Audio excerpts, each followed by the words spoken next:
O exército chinês ele realizou hoje o disparo de um míssil balístico a partir de um submarino de propulsão nuclear ali no Oceano Pacífico.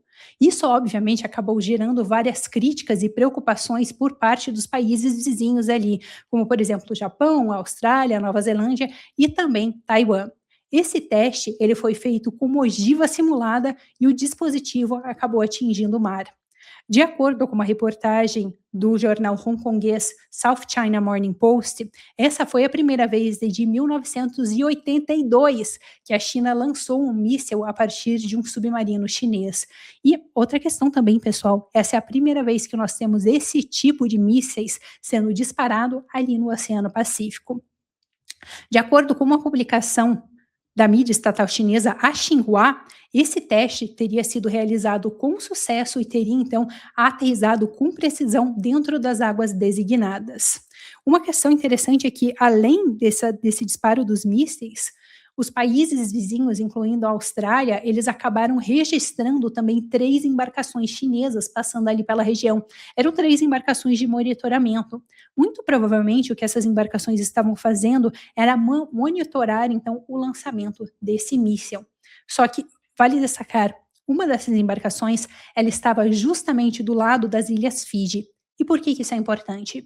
Porque isso acontece, esse lançamento desse míssil pelo Partido Comunista Chinês veio justamente algumas poucas horas após que a Austrália e as Ilhas Fiji que eles assinaram um acordo de defesa mútua. Esse acordo ele prevê, então, um auxílio mútuo entre os dois países no caso de algum tipo de agressão externa. Anthony Albanese, que é o primeiro-ministro australiano, ele chegou a dizer o seguinte sobre este acordo: um ataque a Fiji por uma força externa desencadearia o apoio total da Austrália, e Fiji também, por sua vez, precisaria apoiar a Austrália.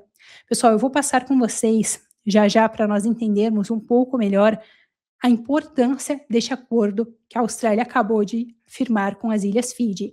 Eu quero antes trazer mais alguns detalhes sobre esse disparo no míssil, mas guardem essa informação. Esse acordo que a Austrália assinou com as Ilhas Fiji é muito importante e nós já vamos entender o porquê e por que o Partido Comunista Chinês então resolveu realizar esse disparo de mísseis depois de tantas décadas, justamente algumas horas após este acordo. Bom, trazendo mais algumas informações sobre o disparo, o regime chinês disse que esse lançamento seria então apenas um exercício de rotina e não teria nada a ver com um ataque contra outros países. Ele não foi direcionado a nenhum país ou algo específico.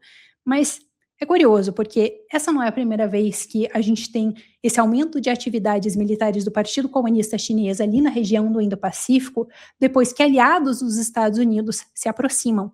No dia 6 de junho, o Partido Comunista Chinês fez a mesma coisa com outros tipos de ativos militares. Mas o que eles fizeram nesse dia 6 de junho, no mês passado, foi que eles anunciaram uma grande patrulha perto de Taiwan.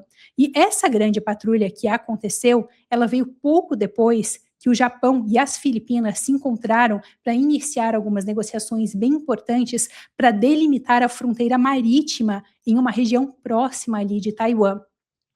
Além disso, além dessa demarcação de território que eles fizeram e que obviamente acabou gerando preocupações e aflição do Partido Comunista Chinês, porque o regime da China reivindica boa parte de todo o território ali, mesmo tendo a fronteira de vários outros países incluída nessa reivindicação do Partido Comunista Chinês, mas além então dessa reivindicação, dessa delimitação de fronteiras, outro ponto que chamou a atenção foi que durante este encontro do Japão e das Filipinas, os dois países também elevaram as suas relações e concordaram em aumentar a sua cooperação de segurança. Esse é outro ponto também bem importante, pessoal. Entre esses acordos que foram assinados entre o Japão e as Filipinas, está o fato de que o Japão pretende vender destroyers para as Filipinas. E tudo isso acontece em um momento onde a gente tem visto uma mobilização muito grande dos aliados americanos para se proteger contra os avanços do Partido Comunista Chinês. E é interessante porque nem é que a gente imagina que esses países estejam colaborando mais para se defender da China, porque existem dois fatores aqui. O primeiro deles é que nos últimos tempos vários desses países têm sido agredidos direto ou indiretamente pelo regime chinês. No caso das Filipinas, até mesmo diretamente, porque eles enviam várias embarcações ali para a região dentro das suas fronteiras marítimas, dentro da sua zona econômica exclusiva, e as embarcações filipinas são atacadas por embarcações do Partido Comunista Chinês. Além disso, o Japão tem escalado cada vez mais as tensões ali com o regime chinês por conta das declarações que Sanai Takaichi fez no ano passado, dizendo que se o regime da China tentasse atacar a ilha de Taiwan, muito possivelmente o governo japonês teria que intervir militarmente, porque isso poderia representar um risco para o Japão. Então, é um momento bem delicado. Esses países têm tentado se aliar para se proteger desses avanços da China. E o segundo ponto que eu queria destacar é o seguinte: esses países disseram abertamente que essas alianças têm como intuito a proteção contra esses avanços e ameaças do regime da China. E lembra que eu falei para vocês guardarem na memória o quão importante era este acordo que a Austrália estava fazendo agora com as Ilhas Fiji, e é justamente por conta do momento em que isso acontece. Porque além dessa cooperação com as Ilhas Fiji, o governo australiano também tem aumentado a sua cooperação com vários outros países ali da região. Eles têm aumentado cada vez mais também essas cooperações de defesa. Eu quero passar com vocês por alguns destes acordos que foram firmados recentemente. Eu vou passar com vocês por essas alianças que a Austrália tem feito com os países ali da Oceania de uma forma em geral. Primeiramente, eu quero explicar para vocês o porquê esses acordos são tão importantes antes de eu detalhar esses acordos aqui. Então, eu vou pedir para a produção, se a produção puder colocar aqui um mapa que eu tinha colocado da primeira cadeia de ilhas, se puder colocar aqui na tela para a gente acompanhar. Perfeito, é esse mesmo. Pessoal, por que é importante a gente entender essa questão da primeira cadeia de ilhas? Eu só peço para vocês um minutinho, porque eu quero achar uma questão específica aqui. Porque existe o seguinte: essas cadeias de ilhas, elas são linhas imaginárias, elas não existem realmente. No entanto, elas foram elaboradas pelo Departamento de Estado dos Estados Unidos nos anos 50, que era justamente aquele momento de Guerra Fria com a União Soviética. Na época, obviamente, que a China começou a se mostrar como uma ameaça, porque em 1949, então, a gente teve a entrada do Partido Comunista Chinês ali no governo chinês. No entanto, na época, obviamente, o principal medo dos Estados Unidos era a União Soviética.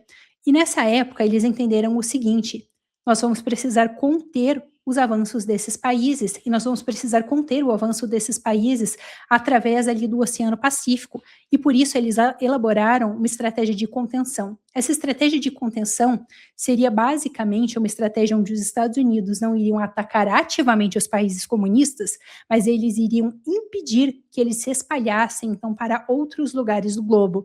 E então eles criaram essa questão dessas cadeias de ilha. Na época, quem fez a criação e elaborou essa estratégia tão importante que é utilizada até hoje foi o John Dulles, que era o secretário de Estado na época do governo americano, sob o Eisenhower.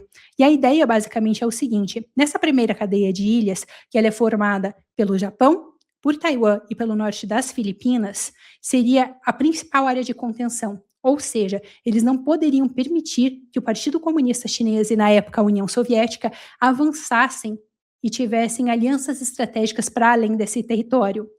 E daí, obviamente, a gente tem a segunda cadeia de ilhas, que é formada especialmente por Guam, que é uma ilha, então, que é a propriedade dos Estados Unidos, e tem a terceira cadeia de ilhas. E é interessante porque o governo americano entendia o seguinte: se eles permitissem que a União Soviética e a China passassem dessa primeira cadeia de ilhas, o governo americano precisaria ativar um modo de alerta, porque já seria muito mais difícil conter eles a partir daquela segunda cadeia de ilhas.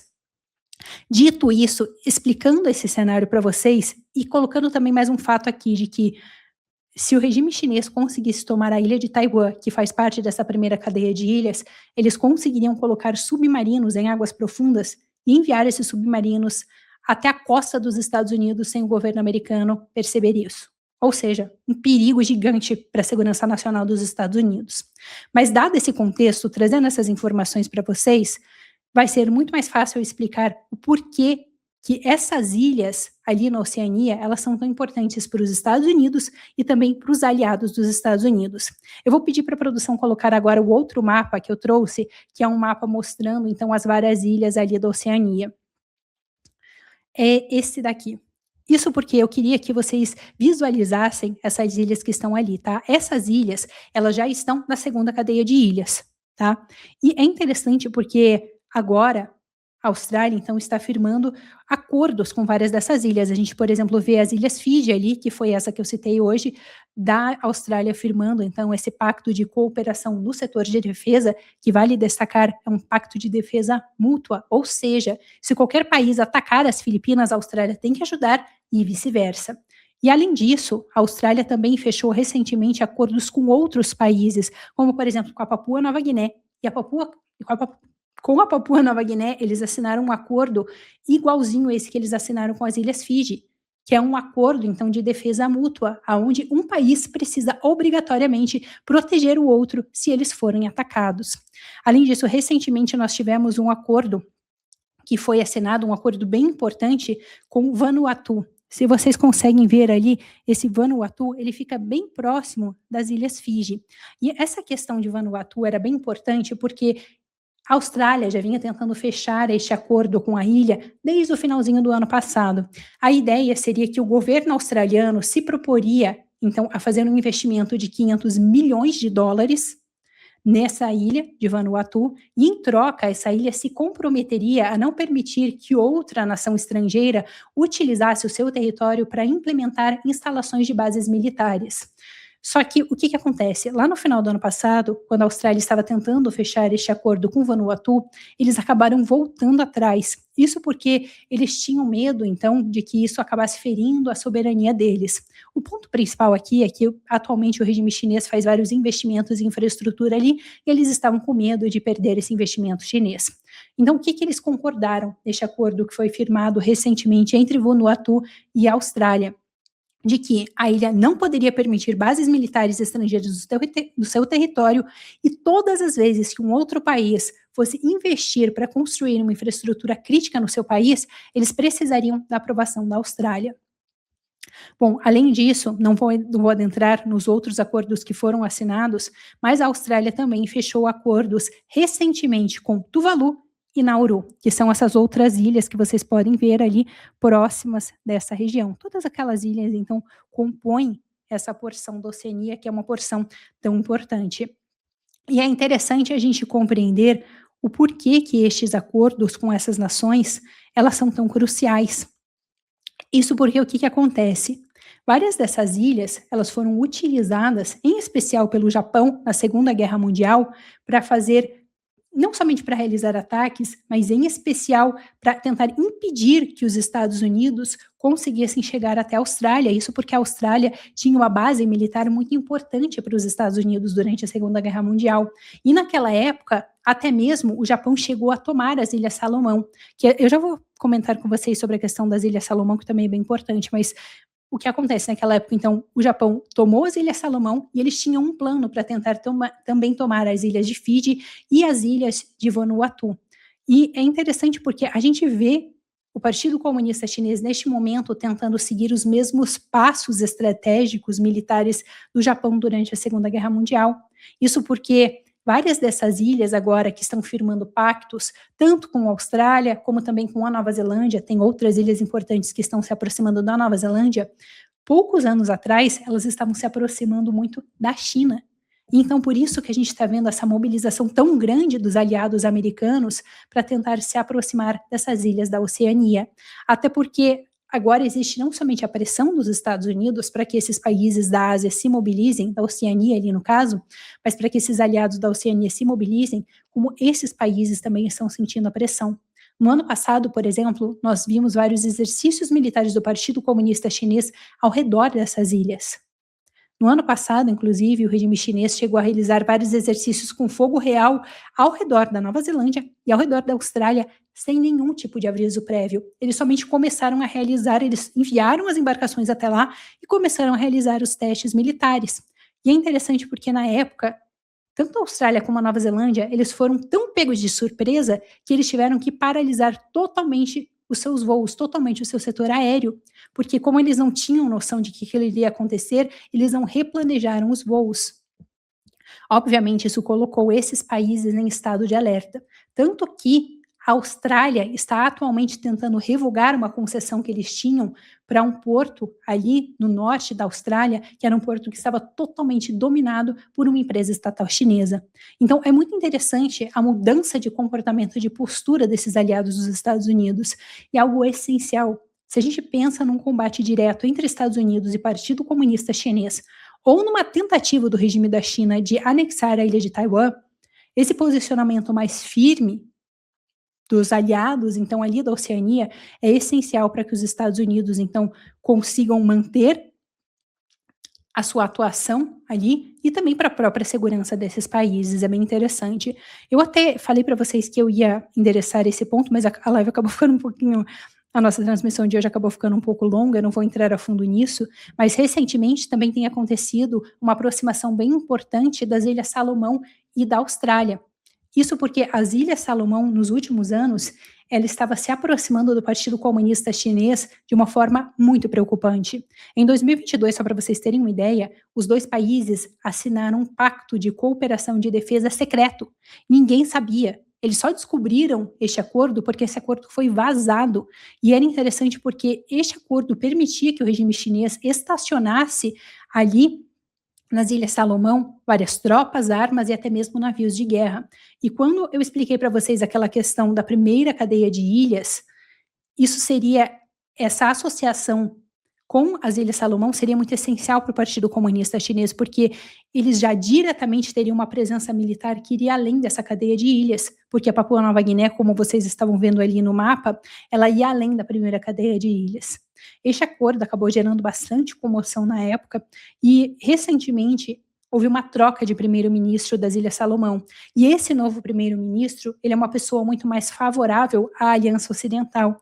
Já disse em declarações recentes que eles vão se distanciar desses acordos que foram feitos com a China em 2022 e vão se aproximar da Austrália.